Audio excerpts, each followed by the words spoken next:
Jamaah Kopdar, katanya jodoh itu rahasia Tuhan.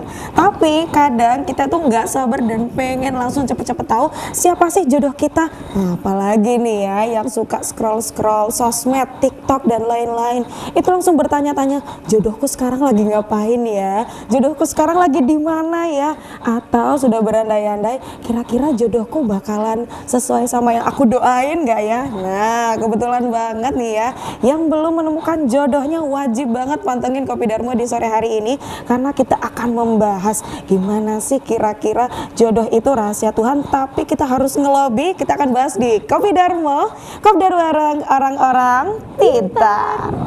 Assalamualaikum warahmatullahi wabarakatuh. Selamat sore Jawa Kopdar. Bagaimana perasaan hatinya di sore hari ini ya? Karena kita ngomongin soal yang jomblo-jomblo ini, berarti yang masih single-single. Tenang aja, Allah itu tidak pernah ingkar dengan janjinya.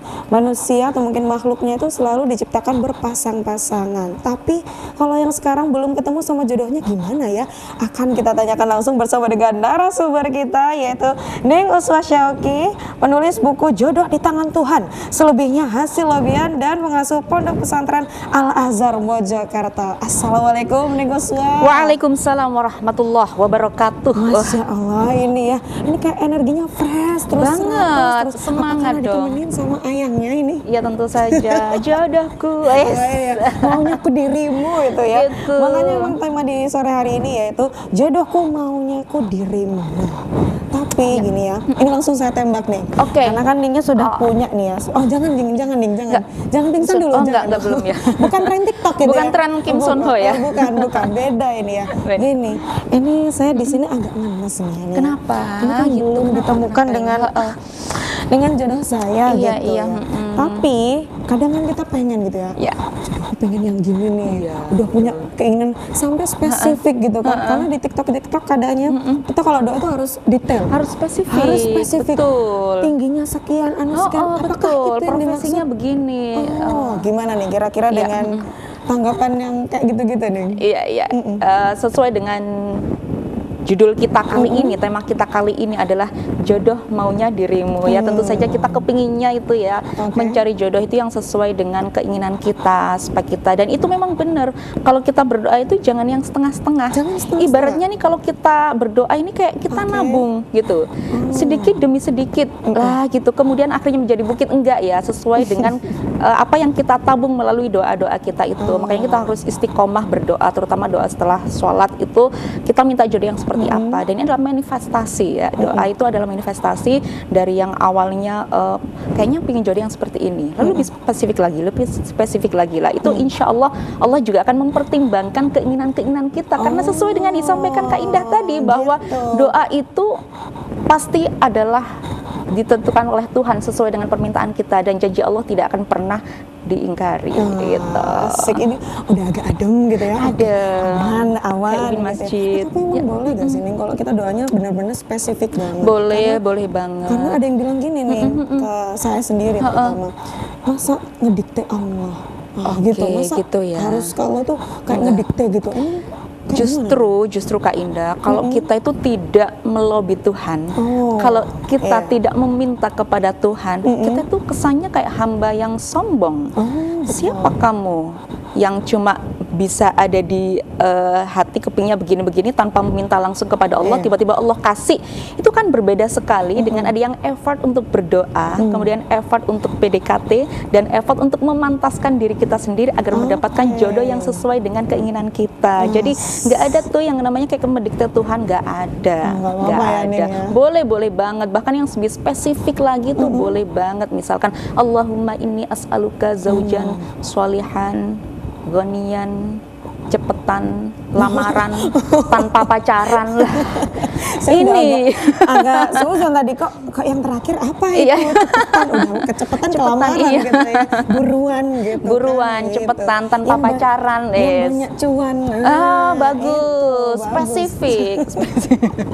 Iya, tapi ngomong-ngomong soal spesifik berdoa gitu ini, kita juga mengenal yang namanya tirakat gitu. Tirakat, ada kata-kata betul. itu, tapi kadang yang diperuntukkan hanya untuk cewek-cewek. tirakat waktu gadis atau mungkin masih perempuan masih muda sebelum menikah itu menentukan rezekinya. Iya, Kenapa kok betul. hanya kepada perempuan? Kenapa laki-laki juga Iya. nggak dibegitukan, atau saya mungkin kurang jauh manggilnya Iya, iya. ini? Sebenarnya sama saja ya, laki-laki ataupun perempuan itu wajib berikhtiar terhadap jodohnya kelak harus ya. dua-duanya Meskipun ya. memang di diri masing-masing itu kan kadang tidak terpikirkan ya jodohnya yang mau kayak gimana, atau belum terpikirkan untuk mendapatkan jodoh, atau mungkin mereka lebih fokus ke karir atau lebih fokus ke kehidupan mereka masing-masing, ingin menggapai cita-cita, mau sekolah dulu, mau kuliah dahulu dan lain sebagainya. Tetapi memang kita harus ada tirakat. Tirakat kan kalau bahasa anak Gen Z effort ya, harus ada effort. Tidak Effort hanya dulu. untuk perempuan ya, tapi juga untuk laki-laki. Memang tidak begitu dipublish ya tirakat untuk laki-laki agar mendapatkan jodoh perempuan, istri yang solihah dan lain sebagainya. Gitu. Tapi sebenarnya itu adalah kesinambungan ya. Bisa jadi perempuan yang berdoa mendapatkan laki-laki, maka dia akan ditemukan oleh laki-laki yang juga berdoa mendoakan ingin mendapatkan istri yang solihah gitu. Jadi gitu. mereka saling berkesinambungan begitu ya. Jadi tidak ada perbedaan antara laki-laki dan perempuan. Bahkan mungkin kita banyak ya meme-meme, dan itu memang benar. Istri dari Yai Bisri Sansuri kan pernah dawuh Nyai Solihah itu bahwa jodohmu itu tergantung dari tirakatmu. Tapi itu tidak hanya untuk perempuan, laki-laki juga begitu. Laki-laki juga. Bagaimana tirakatnya laki-laki untuk mengkualitaskan dirinya sendiri di hadapan Tuhan, kelak nanti Tuhan akan memperkenankan dia untuk mendapatkan jodoh yang sesuai dengan effortnya dia, sesuai dengan tirakat dan juga doanya si laki-laki ini. Gitu. Jadi ya. tidak mengenal gender, perintah itu rata untuk laki-laki dan juga perempuan. Oke, Gitu. jadi mungkin kalau yang perempuan tirakatnya juga keras Iya. untuk mendapatkan suami yang soleh. Betul. Tapi laki-laki juga harus Laki-laki juga kuat dong. tirakatnya Iya, supaya nanti betul. dapat istri yang soleh. Sehingga mereka menjadi pasangan yang setara. Setara gitu. nanti akan kita bahas ya, kira-kira yang setara itu gimana. Betul. Tapi nih sebelum kita bahas bukunya nih Oke, ya, jodoh oke. di tangan Tuhan selebihnya hasil lebihan. Mungkin Ya. ada satu kata atau mungkin satu kalimat, Satu kata mungkin kalimat, ya. Satu kata dulu yang bikin Jamaah Kopdar makin penasaran. Apa kira-kira nih? Makin penasaran ya. Oke. Satu begini. kata coba. Satu kata? Satu kalimat apa satu kata? Satu ini? kalimat atau satu kata? Kalimat aja deh. Satu boleh. kalimat ya. Bebas untuk ning Gitu usah ya. gitu. Satu kalimat nih. Katanya laki-laki baik untuk perempuan yang baik. Tapi giliran udah dapat si perempuan yang spek bidadari, masih juga diselingkuhi. Oke. Ada apa Itu ya, kira-kira? ada apa kira-kira di dalamnya? Oke, Jamaah Kopdar. Wah, ini tadi ya yang udah dapat spill gitu ya dari Ning Uswa. Kira-kira gimana sih isi buku dari Jodoh di Tangan Tuhan, selebihnya hasil lebihan. Nah, dari judulnya aja udah gitu kan, gimana gitu ya. Ini boleh, kenapa sih Ning Uswa nulis buku yang seperti ini? Oke, jadi sebelum aku memutuskan untuk menulis buku ini, itu aku tuh banyak banget curhatan yang masuk di media sosial aku nih, betul. Kak Indah. Kadang Kayak tanya-tanya gitu ya. betul, mereka tanya-tanya, kemudian mereka curhat tentang rumah tangga. Terus selain itu aku juga aktif nulis di kolom Fikih Nisa gitu ya. Jadi tanya jawab perempuan seputar gitu ya. betul seputar rumah tangga, seputar parenting, yang mana aku dengan bukan perspektif psikolog ya, tapi perspektif fikih gitu. Lebih tepatnya fikih yang berkeadilan hakiki, fikih yang mubadalah, sehingga banyak yang lebih mengutamakan perempuan sebagai makhluk yang tidak hanya makhluk domestik tapi juga makhluk sosial, sehingga nanti porsinya lebih adil antara laki-laki dan juga perempuan. Jadi ketika ada permasalahan itu, aku lebih bisa menimbang bahwa ini tidak hanya melihat oh ini laki-laki tugasnya seperti ini, perempuan tugasnya seperti ini, berarti kamu harus manut, tidak seperti itu. Tapi kita mempertimbangkan pengalaman biologis khas perempuan dan juga pengalaman sosial perempuan ya. Jadi di situ lalu kemudian mulai nulis di situ, akhirnya semakin banyak yang tanya, semakin banyak yang curhat. Lalu kemudian aku berpikir, wah kenapa nggak sekalian aku bikin buku ya, karena kan Fisiknya terkadang gitu ya. orang itu pertanyaannya template permasalahan mertua. permasalahan suami, Iya. permasalahan kekurangan kasih sayang atau support system dari keluarga. Nah, ini kalau misalkan aku menjawab satu-satu itu mungkin kan agak juga aku harus satu-satu DM satu-satu, bahas satu-satu, ngulang lagi ingin lebih bermanfaat, lebih baik lagi, maka aku menulis buku ini dan kebetulan ada penerbit yang menawari aku untuk menulis buku tentang pernikahan itu. Jadi terbitlah buku ini begitu. Terus karena bingung ya judulnya apa gitu ya. Gini kan semuanya kan seputar dengan bagaimana memilih jodoh, kemudian ada juga kisah-kisah tentang perpisahan begitu. Oh, berarti memang jodoh itu di tangan Tuhan. Selebihnya tuh hasil lobian kita. Kalau kita melobi Allah untuk lebih effort lagi untuk mempertahankan rumah tangga, jadilah itu takdir adalah jodohmu. Tapi kalau kita memilih untuk berpisah, ya sudah, itu adalah Allah menyesuaikan dengan effortmu. Kamu mau gimana? Oke. Begitu. Jadi jadinya seperti itu. Makanya kalau misalnya yang pertama kan jodoh di tangan Tuhan. Betul. Gitu ya. Tapi juga selebihnya hasil lobian, hasil dari kita sendiri juga. Berarti hasil lobian yang dimaksud adalah cara berdoa kita. Cara berdoa kita. Begitu ya. Iya, betul. Jadi bukan berarti kita jadi orang dalamnya gitu ya. Ordal. Iya, kita jadi ordal untuk diri kita sendiri. Diri kita gitu sendiri. Ya. Nih, pengen deh ditunjukin kayak Jamal Khoda. Kira-kira covernya gimana sih? Yang sebelah mana? Sebelah tengah, sebelah sana. Di sini, yang di sini. Oh, yang di sini. Gitu ya. Yang di sini kita juga. Lihat ini covernya. Cakep ya. Cakep. Ini ya, jodoh di tangan Tuhan, selebihnya hasil lobian. Ini tau nggak yang desain covernya? Siapa nih? Suami aku.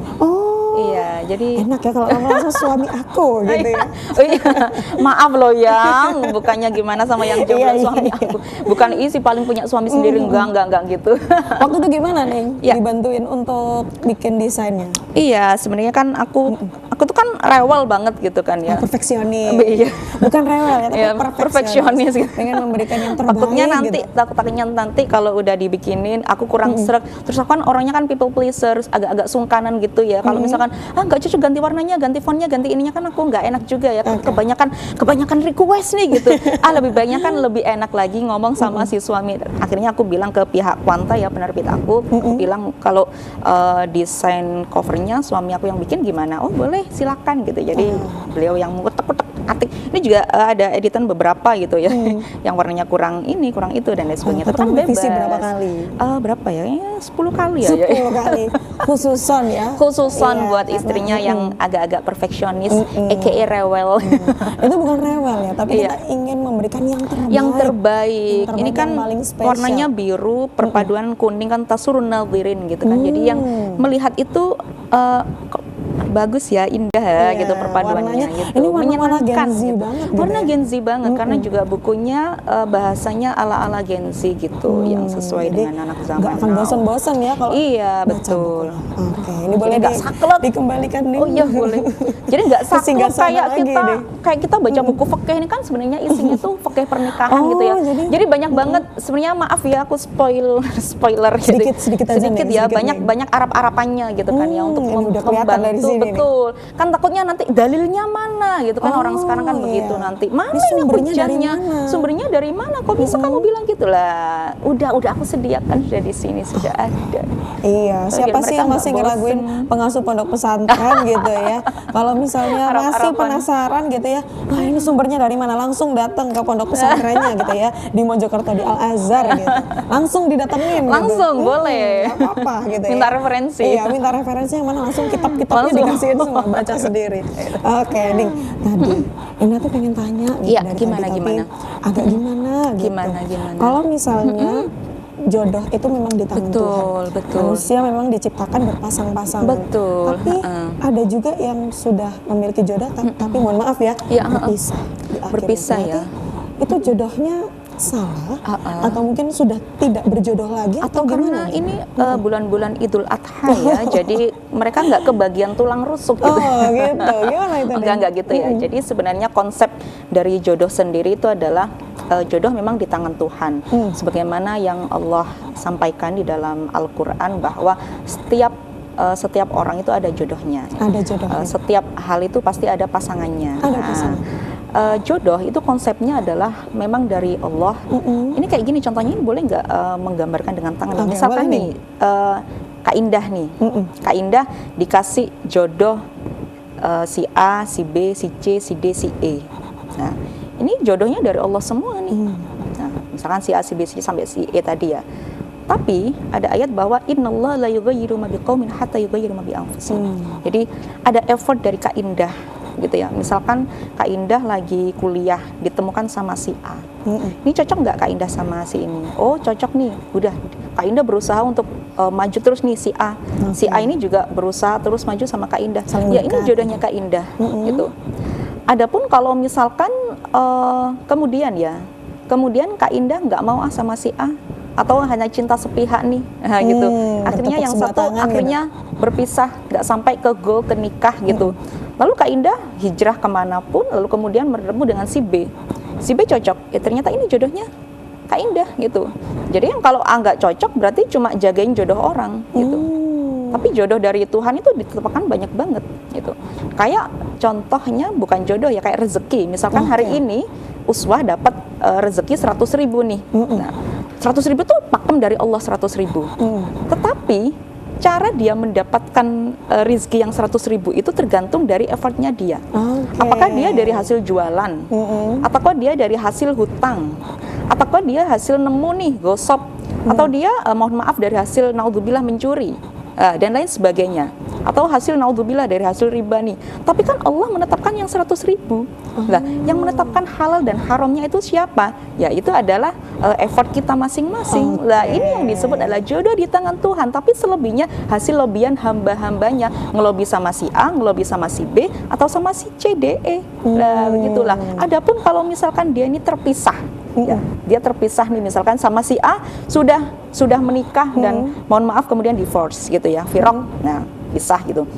Maka jodohnya ya sampai segini ini. Nah gitu. Sebentar dan kita tahan dulu ya Ning ya. Kira-kira sampai segini ini apakah ada lanjutannya begitu ya? Yang penasaran jangan sampai ganti channel, karena mungkin dari jamaah Kopdar ada yang sudah bertanya-tanya dan penasaran. Tadi kalau memang Allah itu menciptakan manusia atau mungkin makhluknya berpasang-pasangan dan menikah adalah salah satu pintu untuk menjemput jodoh, namun mohon maaf masih ada yang berpisah akhirnya. Betul. Berarti jodohnya kemana nih? Nah, lanjutannya gimana nih? Tadi lanjutannya adalah ternyata ya kabarnya jodoh itu ada masanya. Gitu. Apakah awet sampai maut memisahkan, ataukah ada expirednya? Jadi kemudian dia pisah, ada masa tenggang waktunya. Ya. Ini artinya apa? Bahwa jodoh itu memang tidak mutlak dari Allah ya. Takdir jodoh itu memang dari Allah tapi tidak mutlak.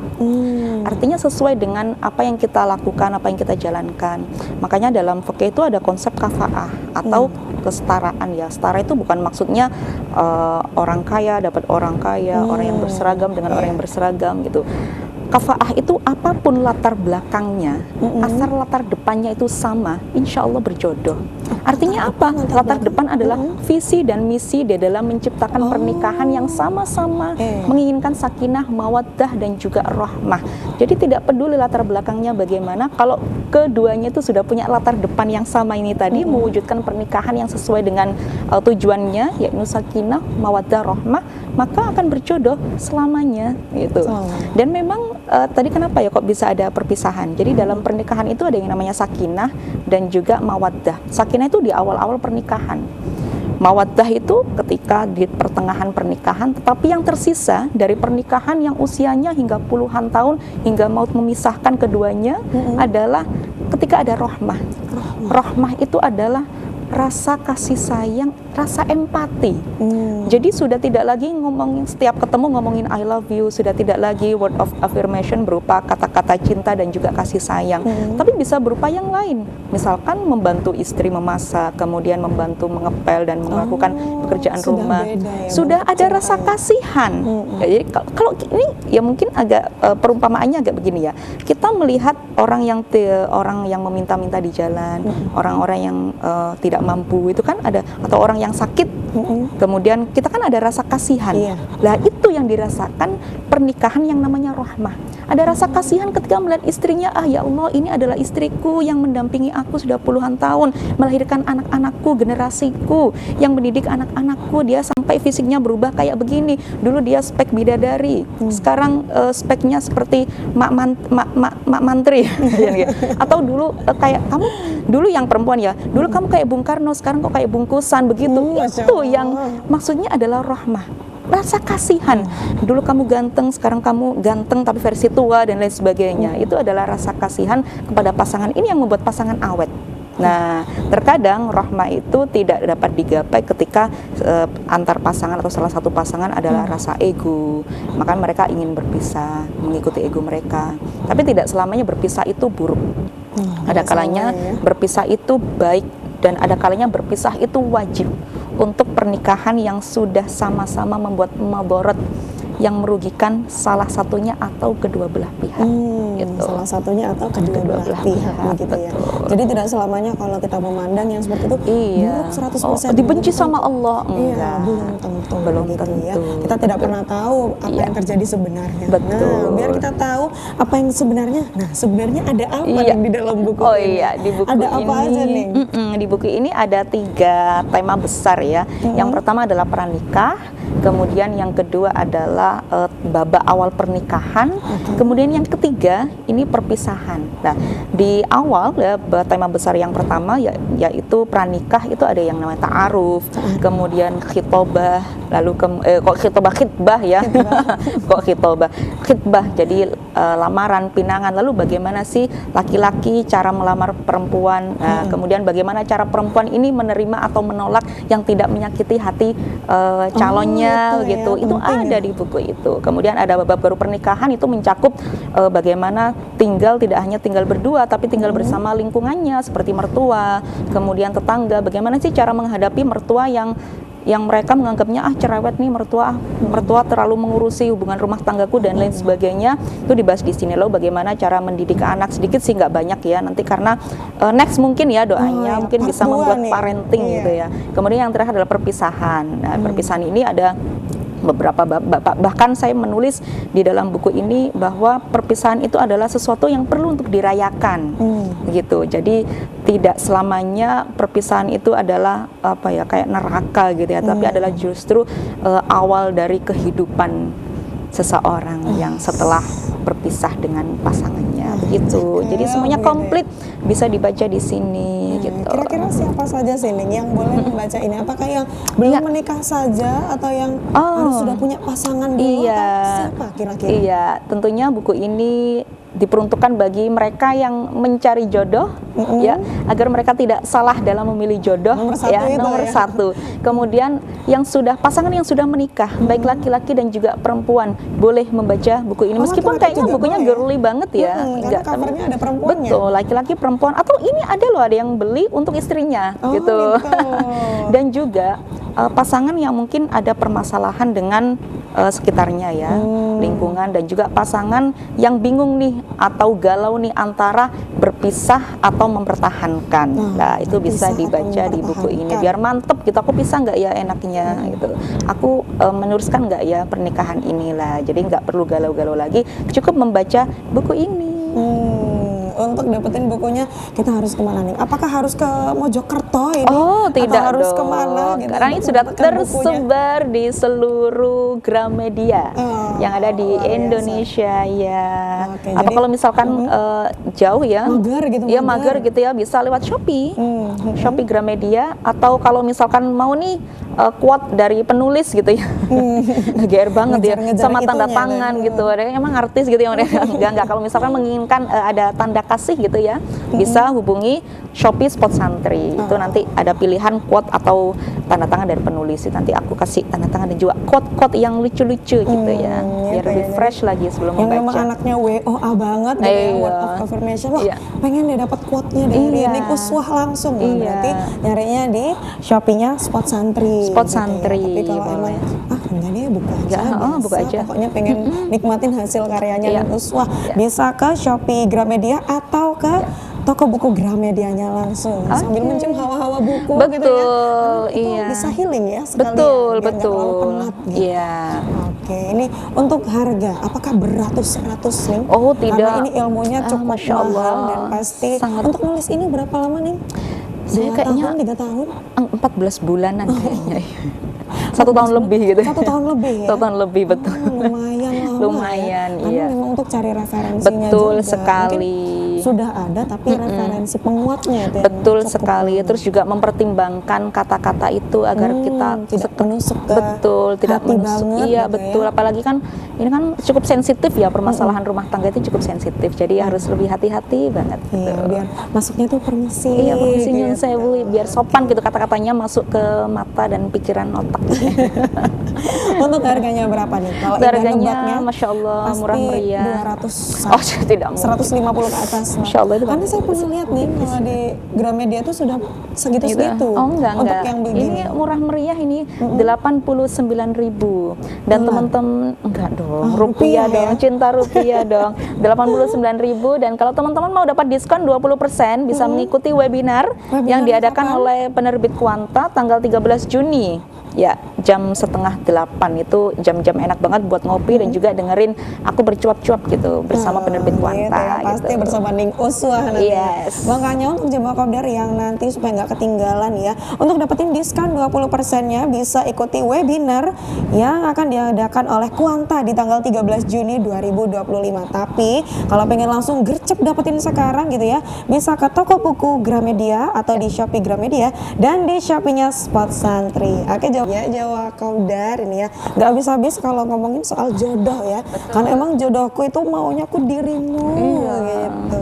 Tapi kadang Allah berkehendak lain. Betul. Nah, seperti yang tadi udah di-spill di awal nih Uswa, kita sudah mengusahakan jodoh kita. betul. Kita sudah mendoakan dan alhamdulillah disatukan begitu ya. Betul. Tapi ternyata Allahu alam di akhir Iya, ada agak tidak bad bisa ending gitu, tidak bisa mempertahankan. mempertahankan. Iya, Terus betul. gimana nih Iya. tipsnya dan kenapa harus terjadi seperti itu? Iya, kita kan kepinginnya tuh marriage is blessing gitu ya, bukan marriage is horror story Iya, gitu. bukan marriage is scary. Betul, karena rumah tangga ini ya bukan rumah duka gitu. Apalagi rumah hantu. Rumah hantu. Isinya ketakutan-ketakutan. Iya, karena sekarang bikin takut nikah gara-gara ada tren Iya, marriage is betul. scary. Itu saya juga kalau dulu itu mungkin ya trennya adalah nikah muda. Itu capek banget untuk menjelaskan. Aduh, kalau kamu lelah itu bukan nikah. Karena kalau lelah kemudian nikah dalam keadaan belum siap, niscaya lelahnya akan menjadi-jadi gitu, tambah capek gitu ya. Sementara kita belum siap gitu. Baru tadi Indah ngebatin capek kerja pengen nikah Pengen aja. nikah, aduh, itu jangan makin dong. double ya. Kalau Oke. capek istirahat, Capek ngopi-ngopi istirahat. sebentar. Kalau udah Kopi hilang Darmo capeknya, gitu kopi ya. Darmo, udah capek hilang capeknya, kita kerja lagi gitu. Gitu. Tapi Jadi memang gimana nih? benar yang disampaikan sama Kak Indah ya, kita udah effort banget, udah saling cinta loh, bayangin. Udah saling cinta, tapi akhirnya juga pisah. Iya, kenapa nih? Dan orang berpisah itu Kak Indah bukan karena sudah sama-sama tidak cinta. Kadang mereka ini ingin berhenti untuk saling menyakiti. Sebenarnya masih cinta, bahkan justru ya menurut para psikolog, karena kan saya sebelum menulis buku juga baca-baca dari psikolog. Justru ketika suami istri itu ketika masih bersama-sama, maaf, lalu kemudian mereka ini bertengkar ya. Kemudian ada nusyus, ada syikok gitu ya kalau dalam bahasa fikihnya, ada pertengkaran yang tidak mungkin untuk bisa didamaikan antara keduanya, baik sudah mendatangkan kedua wali dari laki-laki dan juga perempuan, tapi tetap juga masih tidak bisa didamaikan, tidak bisa disatukan kembali. Itu karena justru masih ada rasa cinta di dalam hatinya antara suami dan istri gitu. Nah, tapi kalau misalkan mereka ini masih bisa menjadi satu, masih bisa mempertahankan, itu bukan karena karena cintanya masih ada nggak, kadang cintanya sudah habis, tapi mereka tinggal tanggung jawab, terutama sudah ada anak. Tanggung jawab, nanti juga malu kalau nanti berpisah, bagaimana nanti takut dengan omongan orang lain, nanti aku nanti kalau jadi janda gimana, stigmanya janda kan seperti itu, nanti kalau berpisah apa kata orang lain, nah dan lain sebagainya. Nah justru yang cintanya hampir habis itu ya mereka hanya tinggal mempertahankan apa yang menjadi amanahnya mereka. Ya sudahlah, makanya kan kalau kita lihat kakek nenek itu masih bersama-sama gitu ya, masih bergandengan tangan, masih saling tampak saling mengasihi. Itu coba tanya kepada mereka, berapa kali mereka itu ingin pisah gitu. Jadi memang perpisahan itu justru karena kecemburuan mungkin, atau ada pihak lain, pihak ketiga, adanya perselingkuhan. Dan perselingkuhan itu kan banyak ya pemicunya. Kalau di buku ini dijelaskan ada 6 macam perselingkuhan gitu. Ada yang perselingkuhan accidental karena sering ketemu, ya ketemu teman kerja dan lain sebagainya. Akhirnya nggak sengaja, awalnya nggak punya rasa suka, akhirnya sama-sama suka, kemudian meneruskan hubungan itu. Gitu. Sebenarnya nggak ada yang salah dalam hubungan antara laki-laki dengan perempuan, apalagi hubungan dalam rangka kerja ya. Tapi yang salah adalah RTL. Apa tuh? Ada rencana tindak lanjut. Padahal mereka sudah sama-sama memiliki pasangan. Lagi ya. Lah itu yang bahaya, ya. Sudah sama-sama ada rasa cinta. Ya meskipun suami istri itu kan tidak menutup kemungkinan dia juga akan tertarik dengan lawan jenis selain dengan pasangannya. Naluri dan manusiawi. Naluri begitu, manusiawi sekali. Makanya pernikahan itu tujuannya sakinah.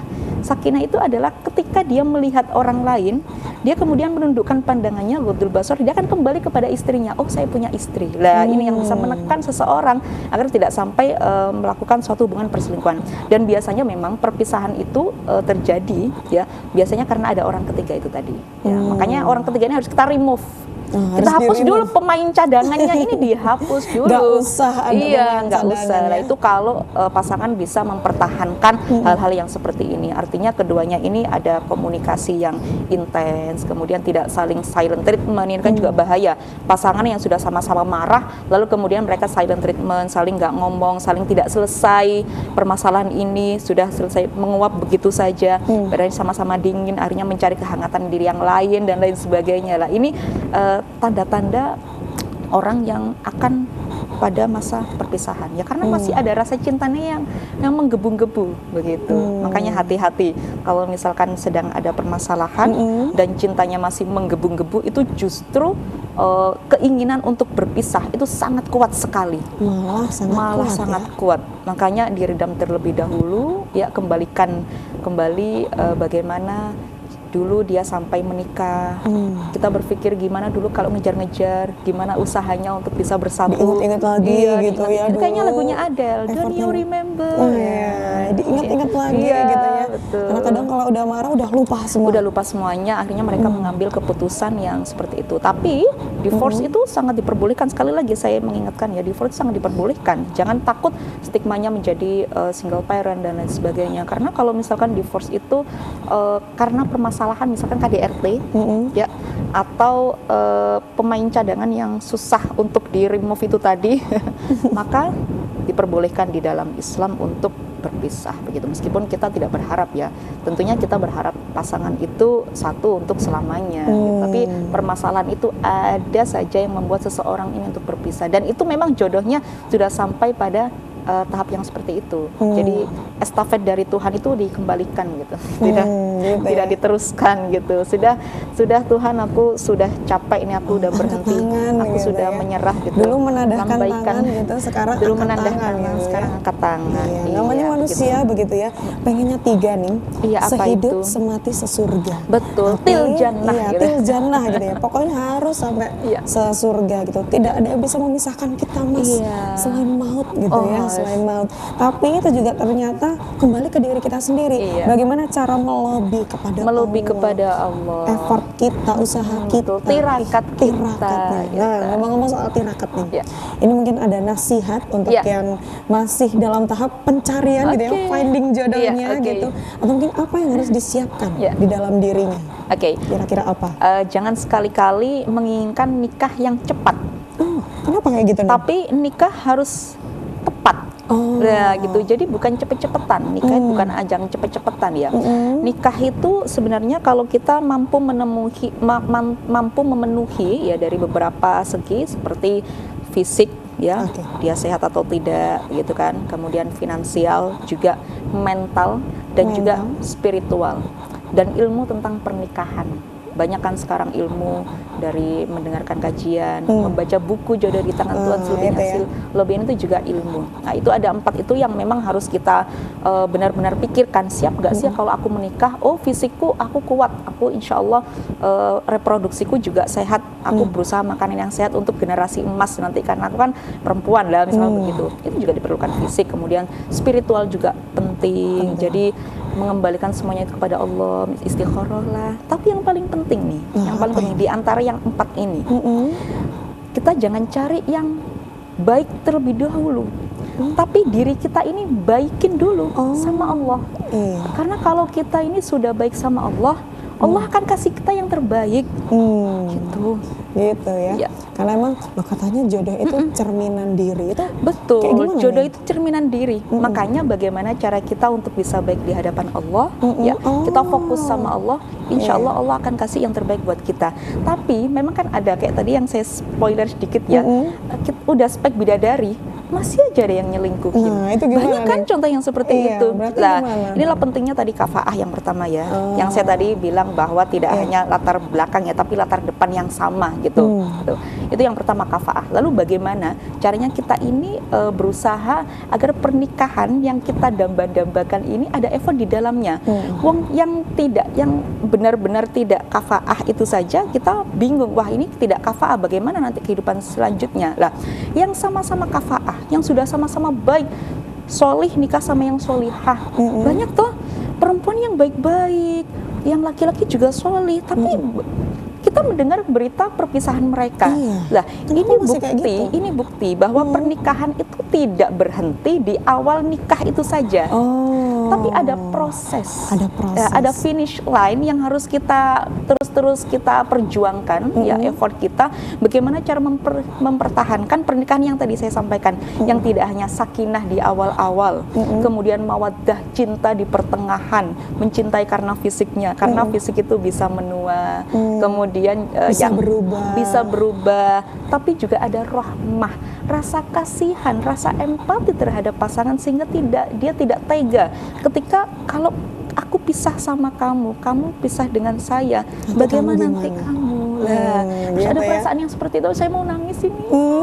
Gitu ya. Sebelum diuswah begitu, nangis gitu ya, karena memang pasangan yang awet gitu ya, bukan yang seberapa besar mencintai, tapi coba kita tanyakan sudah berapa ribu kali mereka saling memaafkan. Oke, jawab Kopdar, kalau tadi udah dikasih tips gitu ya, nasihat dari Nikuswa untuk yang akan mencari jodoh atau sedang mencari jodoh. Nah, sekarang pertanyaannya nih, Apa kalau ini ada pertanyaannya? orang-orang yang memilih untuk tidak menikah sama sekali di hidupnya, dan itu memungkinkan untuk child free atau tidak memiliki keturunan dan anak, itu kira-kira bagaimana? Iya, sebenarnya kalau nikah sendiri itu kan kita sering dengar ya bahwa an-nikahu sunnati gitu. Tapi dipelesetin juga nih sama anak-anak. An-nikahu santai gitu kan, kalau nggak ada harokatnya. Gitu ya. Nikah itu santai gitu. Nikah itu sunnahnya Nabi gitu ya. Tapi hukum nikah ini bisa berubah-ubah. Menikah itu ada kalanya wajib kalau misalkan dia khawatir banget mengarah ke zina gitu, itu sudah menjadi wajib dan dia sudah siap untuk menikah ya, finansial, spiritual, dan lain sebagainya. Ini menjadi wajib. Bisa menjadi haram ketika nanti dia akan menyakiti pasangannya dengan tujuan menikah untuk menyakiti pasangannya. Nah, ini haram gitu. Lalu sunnah ada yang mubah gitu. Nikah yang mubah itu ya karena daripada ditanya terus kapan nikah, udah nikah sama siapa aja yang mau sama aku lah. Ini kan masih belum jelas ya tujuan pernikahannya. Itu ya boleh diperbolehkan nikah yang seperti itu. Lah kalau misalkan ada yang nggak mau nikah nih, memilih untuk tidak menikah, menjomblo seumur hidup, boleh banget ya, boleh banget loh. Kita tahu juga kan, tidak hanya yang memilih jalan jomblo, ini kalau dalam bahasa Hasur ya, jadi memilih untuk hidup jomblo. Di dalam kitab Al-Ulama Al-Uzzab itu adalah kitab yang menjelaskan tentang beberapa ulama yang memilih untuk menghidup jomblo seumur hidupnya. Nah, gitu. Ada banyak sekali ulama-ulama kita yang memilih untuk hidup jomblo seperti Al-Ma'ari. Al-Ma'ari itu wah luar biasa. Beliau kitabnya banyak banget. Dan beliau memang tidak menikah karena ingin membaktikan dirinya dalam hal keilmuan. Jadi kitabnya banyak banget sampai dipercaya oleh ulama atau ilmuwan-ilmuwan. Ini kitab-kitabnya dipakai untuk referensi induknya, referensi babonya dia Al-Ma'ari ini. Lalu kemudian ada Imam Nawawi. Ini quote-nya yang Imam Nawawi ini adalah ini sering saya sampaikan juga, quote yang deep banget dari Imam Nawawi. Aku mencintaimu sebab agama yang ada padamu.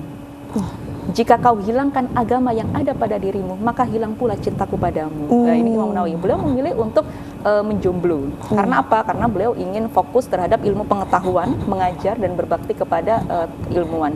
Ada juga Robi'ah Al-Adawiyah, ulama perempuan, seorang waliullah, ya, wali perempuan yang hidup menjomblo. Ya, meskipun sebelumnya dan antara ulama tadi ada yang sudah menikah, tetapi pada akhirnya memutuskan untuk hidup menjomblo seumur hidupnya, ya, karena alasan-alasan tertentu. Lah boleh banget kalau kita misalkan aku nggak kepingin menikah, hidup menjomblo boleh, asalkan kita ada tujuan. Kenapa kok bisa sampai menjomblo? Misalkan takut menyakiti, takut tidak bisa memberikan kebahagiaan kepada orang lain dan lain sebagainya. Monggo, itu silakan kalau itu memang pilihan hidupnya seperti itu. Dan kalau misalkan memutuskan untuk child free sekalipun atau sudah menikah tapi child free, boleh ya, meskipun ada dalil ya, tazawwajul wadudal walud gitu.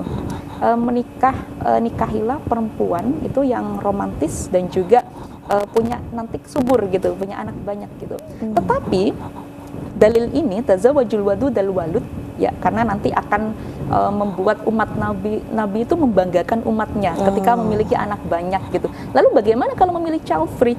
Jangan lupa di dalam hadis itu ada yang harus dibatasi melalui firman Allah, waliyakhshal ladzina law taraku min khalfihim dzurriyyatan dha'afan khafu 'alaihim falyattaqullah waliyaqulu qawlan sadida. Jadi takutlah kamu kepada Allah ketika kamu itu nanti melahirkan keturunan yang lemah. Maka ini menjadi perhatian khusus bagi kita, bahwa orang itu kan biasanya sangat bersemangat sekali untuk membuat anak, bikin anak yang banyak gitu ya, memiliki anak yang banyak, katanya banyak anak banyak rezeki yang harus dicari begitu. Maksudnya tidak hanya berhenti di situ, masih koma. Banyak anak banyak rezeki yang harus dicari gitu ya. Jadi tidak harus berhenti diusahakan, harus diusahakan gitu ya. Lah itu, maka tidak apa-apa kalau misalkan orang itu memilih untuk tidak memiliki anak dengan alasan nanti takut tidak bisa mensejahterakan. Kan ini dikecam loh oleh Allah. Orang yang punya anak banyak itu dikecam sama Allah. Falyattaqullah, takutlah kamu sama Allah kalau kamu melahirkan keturunan yang lemah. Punya anak banyak tapi nggak ada yang sekolah. Punya anak banyak tetapi tidak dikualitaskan pendidikannya, tidak dikualitaskan fisiknya, tidak dikualitaskan intelektualnya, itu menjadi yang zalim. Makanya Allah kan bilang, kamu takutlah kepada Allah gitu.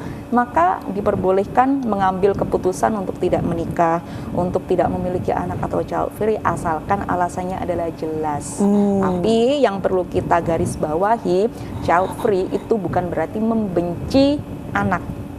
Boleh child free, tetapi membantu nih, misalkan di panti asuhan ini kan banyak jadi masih banyak yang, sekali cara-cara lain ya untuk kita dan anak kan tidak hanya anak biologis, ada anak ideologis. Ada anak ideologis, salah satunya dengan adopsi. Nah, Neng Uswah, sekarang waktunya untuk memberikan kata-kata hari ini. Kata-kata hari ini, perempuan itu multi tulang. Ini mumpung Idul Adha ini, mumpung Idul Hijjah ini. Apa itu, multi tulang. Selain menjadi tulang rusuk, kadang-kadang dia menjadi tulang punggung keluarga. Semangat tulang punggung keluarga dari yang perempuan-perempuan. Terima kasih banyak. Sama-sama. Sukses juga untuk bukunya Jodoh di Tangan Tuhan, selebihnya hasil lebihan. Untuk jemaah Kopdar yang nanti penasaran gitu ya dengan webinarnya, ikuti terus ya di Instagramnya Quanta, karena akan ada webinar yang memberikan diskon 20% di tanggal 13 Juni 2025. Atau kalau pengen dapetin sekarang, bisa langsung ke toko buku Gramedia dan di Shopee Gramedia atau di Shopee Spot Santri. Sekali lagi terima kasih sudah menyaksikan Kopi Dharma di sore hari ini. Saya Indah Kumaidi, wakili segenap kru yang bertugas pamit undur diri. Wassalamualaikum warahmatullahi wabarakatuh. Kopi Dharma, kopi bareng orang-orang pintar.